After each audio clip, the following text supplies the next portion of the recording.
Assalamualaikum Bapak. Waalaikumsalam. Maaf mengganggu waktunya. Ini Ya, ada beberapa pertanyaan untuk saya ajukan kepada kepala sekolah ya Pak, dari tugas CGP. Ya. Untuk pertanyaan pertama, selama ini bagaimana Bapak mengidentifikasi kasus-kasus mengenai dilema etika atau bujukan moral? Bukan moral ya. Ya. Iya.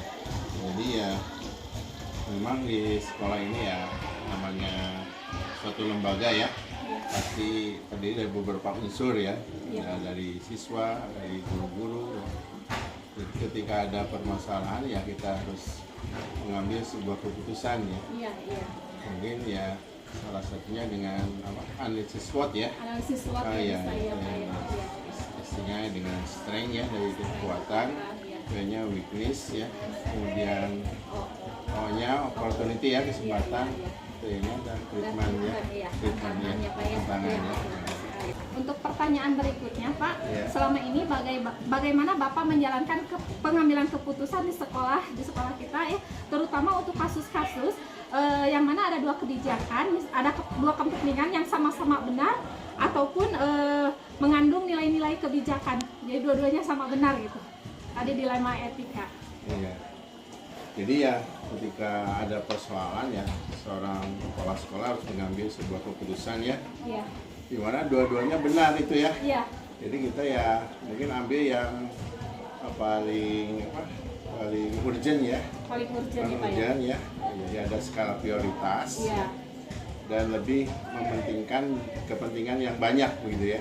Oh iya. Ya kepentingan yang banyak sehingga tidak terjadi adanya istilahnya itu konflik interest ya. Oh. Ada konflik kepentingan ya. Iya, iya. Jadi kita yang mungkin yang urgenitasnya dulu, kemudian dengan skala prioritas ya, ya, dan yang memenuhi yang banyak yang kepentingan mana banyak kepentingan orang. orang banyak Ya, orang ya, ya, ya. mungkin itu.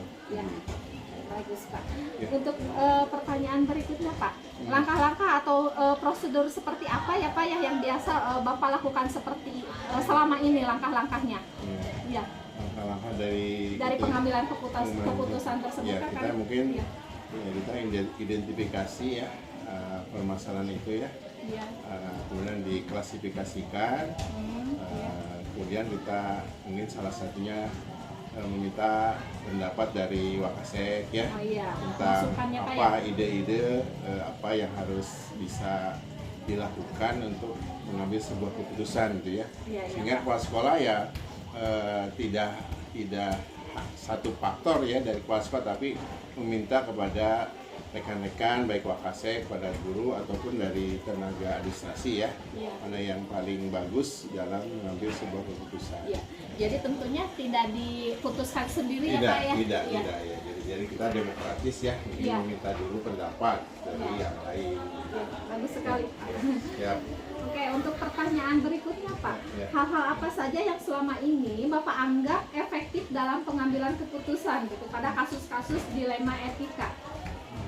dilema etika ya. Iya, yang benar lawan benar tadi Pak. Benar yang benar ya. Iya.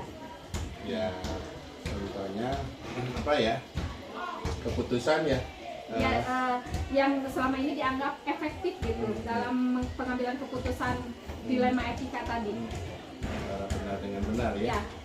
Ya, misalnya di dalam pembinaan ya, disiplin ya. Iya, iya, Disiplin iya. kepegawaian ya. Disiplin. Kita tidak membeda-bedakan ya Iya, iya. pegawai itu.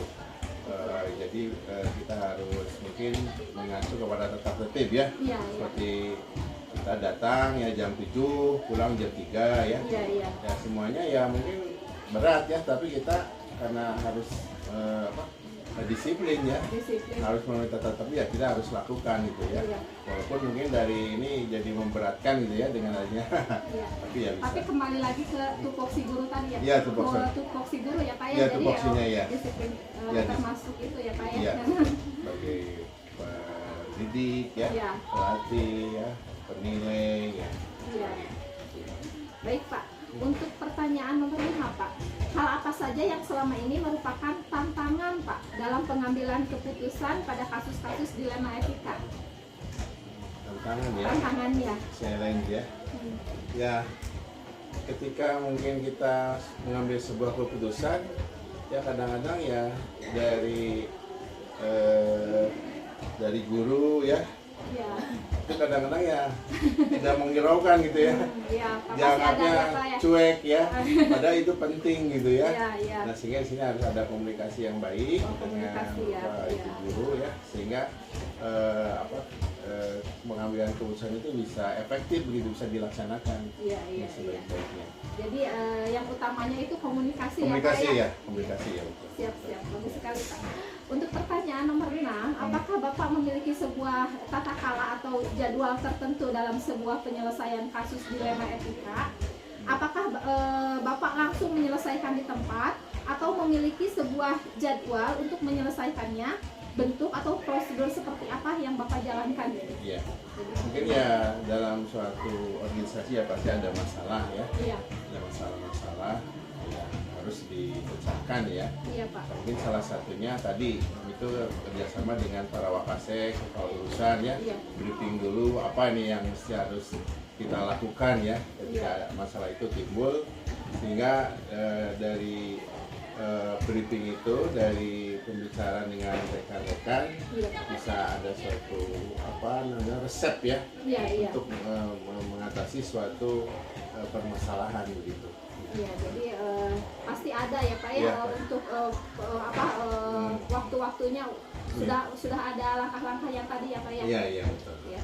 Oke. Untuk pertanyaan berikutnya Pak nomor 7, adakah seseorang atau faktor-faktor apa yang selama ini mempermudah atau membantu Bapak dalam pengambilan keputusan dalam kasus-kasus dilema etika? Iya. Ya selain dengan ya istilah itu dengan wakasek sebagai middle manager ya. Iya. Juga kami punya atasan mungkin pengawas ya. Iya.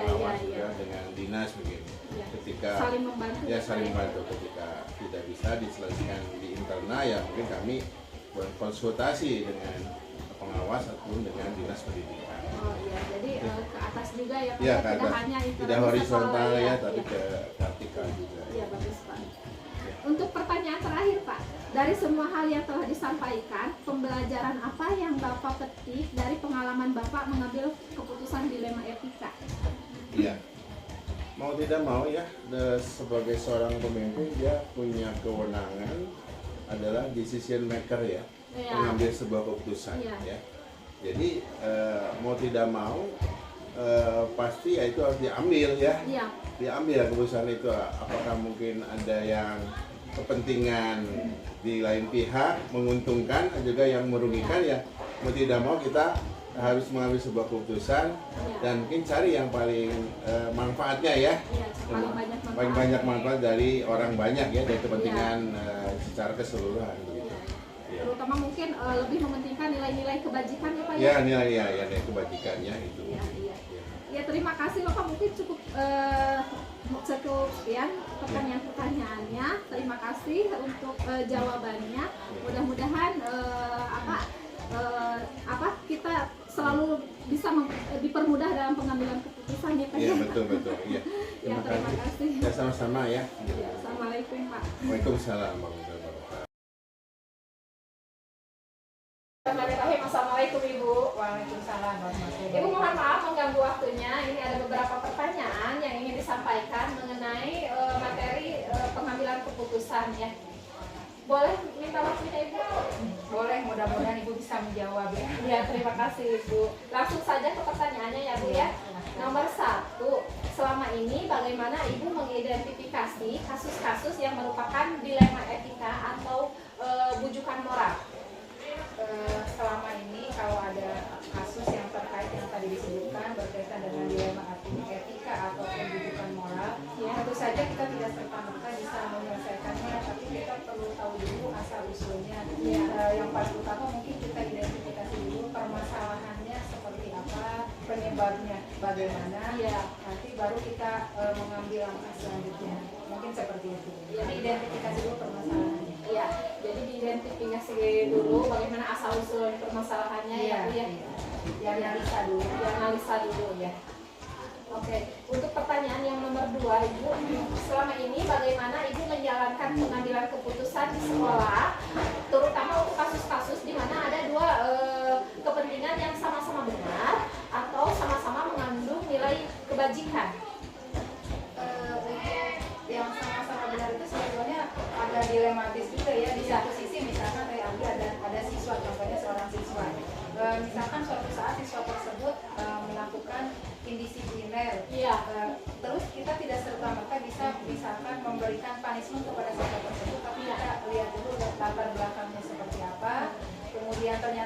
setelah kita telusuri siswa tersebut sebetulnya pada dasarnya dia ingin melakukan hal yang ranahnya benar, berarti kita berikan pemahaman, pengarahan sehingga apa yang kita putuskan berdampak juga kebaikan untuk siswa tersebut. Oh iya, betul sekali ya Bu. Jadi kita selidiki dulu ya, kira-kira mungkin anak tersebut melakukan undisciplined mungkin karena ada kebutuhannya yang tidak terpenuhi, mungkin saja seperti itu. Mungkin di rumahnya, dia mencari di sekolah. Ya, jadi kita selidiki dulu ya Bu ya. Bagus Bu. Untuk nomor 3, langkah-langkah atau prosedur seperti apa yang biasa Ibu lakukan selama ini dalam pengambilan keputusan tentunya? Suatu keputusan tidak serta-merta bisa dihasilkan oleh diri sendiri. Tentu saja ini harus mencari beberapa referensi, baik dari mungkin guru mata pelajaran, wali kelas, guru bimbingan konseling terutama, karena kalau berkaitan dengan siswa tidak serta-merta timbul di sekolah saja. Mungkin ini merupakan sebab akibat. Timbulnya di sekolah mungkin sebabnya di rumah atau kebalikannya. Sehingga kita mesti runutkan dan dicari dulu apa permasalahannya dan mencari referensi dari berbagai hal sehingga ditemukan titik temu untuk permasalahan tersebut. Oke, ya, bagus sekali Bu langkah-langkahnya ya, udah jelas sekali. Untuk pertanyaan berikutnya, hal-hal apa saja yang selama ini Ibu anggap efektif dalam pengambilan keputusan pada kasus-kasus dilema etika? Hal yang efektif mungkin kalau permasalahan yang besar tidak serta-merta timbul dalam besar, mungkin dari hal kecil dulu. Kita lihat dulu, tadi disebutkan kita analisa, kita cari dulu faktor penyebabnya, kemudian setelah itu kalau bisa diselesaikan secara itu hari itu juga kita selesaikan, tetapi tentu saja tidak bisa selesai begitu saja. Ini perlu ada pantauan, perlu ada kerjasama antara pihak sekolah juga dengan orang tua, karena tugas pendidikan itu bukan hanya murni di sekolah, tapi sinergis antara pihak sekolah dengan masyarakat dan juga orang tua. Iya, bagus sekali. Sudah sudah include gitu ya Bu ya, sudah kerjasama. Untuk pertanyaan berikutnya, hal-hal apa saja yang selama ini merupakan tantangan Ibu dalam pengambilan keputusan pada kasus-kasus dilema etika? Tantangan itu mungkin kalau ada dari pihak lain, ya pihak lain itu artinya bukan dari pihak luar. Contohnya di antara Bapak Ibu guru saja kan tidak selalu sinergis. Ada hal-hal yang memang mungkin belum sepemahaman karena mungkin miskomunikasi. Tapi kalau misalkan sudah sepemahaman, ya kita berunding, kita berbuk, kita duduk bersama sehingga ditemukan kesepakatan atau satu pemahaman yang sama, itu insya Allah penyelesaian akan ada. Jadi biasanya timbulnya itu tidak dari kalangan luar tapi dari internal kita sendiri, atau bahkan mungkin bertentangan dengan hati nurani kita sendiri. Ya, kalau dengan hati nurani saja tidak bertentangan, apalagi dengan orang lain. Betul sekali. Terutama ini tantangannya kalau dalam dari pihak internet mungkin karena kita ada beberapa orang mungkin ya di sekolah itu beda orang, beda pemikiran, pasti akan beda persepsi. Bagus Ibu. Untuk pertanyaan berikutnya, apakah Ibu memiliki katakanlah atau jadwal tertentu dalam sebuah penyelesaian kasus dilema etika, atau misalnya bentuk atau prosedurnya ya seperti apa yang Ibu jalankan selama ini? Kembali ke contoh tadi, saya mengambilnya hanya misalkan di sekitaran siswa saja ya, karena kita setiap hari bergelut dengan anak-anak, dengan peserta didik yang mereka memiliki hak yang sama selama berada di sekolah. Jadi kalau misalkan untuk hal-hal atau permasalahan yang sifatnya sederhana bisa diselesaikan pada saat itu juga, paling diselesaikan antara anak tersebut. Tentu saja harus ada wali kelas atau guru bimbingan konseling yang mendampingi, karena tidak berarti permasalahan selesailah semuanya.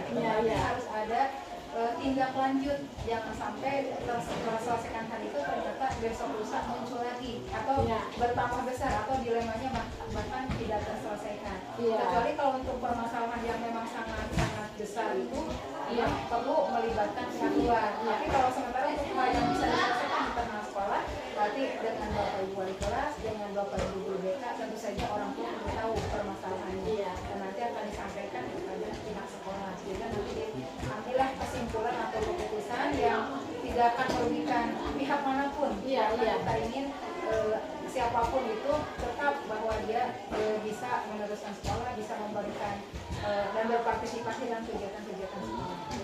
Jadi kita lihat dulu kasusnya mungkin ya Bu ya, kalau kecil dan bisa Dipilah, diselesaikan dipilah ya, kalau kecil dan bisa diselesaikan langsung diselesaikan. Jadi dilihat kasusnya. Baik Ibu, untuk pertanyaan nomor 7, adakah seseorang atau faktor-faktor apa yang selama ini mempermudah atau membantu Ibu dalam pengambilan keputusan dalam kasus-kasus dilema etika? Banyak faktor, terutama lingkungan. Selain internal, tentu saja lingkungan. Ya. Lingkungan tempat kita bersosialisasi di sekolah atau dia terutama dengan guru, dengan anak-anak, dengan kepala sekolah, juga lingkungan keluarga. Itu dua hal yang harus sinergis sehingga apabila ditemukan hal-hal seperti tadi, kita bisa berkolaborasi. Sehingga hasilnya bisa sesuai dengan apa yang diharapkan. Iya, jadi ya intinya kita bisa berkolaborasi dengan lingkungan yang Untuk pertanyaan terakhir Ibu, dari semua hal yang telah disampaikan, pembelajaran apa yang dapat Ibu petik dari pengalaman Ibu mengambil keputusan dilema etika? Yang pertama mungkin kita belajar berpikir secara kritis, karena kita harus menganalisa setiap permasalahan yang timbul, sebab akibat, gejala dan penyelesaiannya ya, kita berpikir kritis.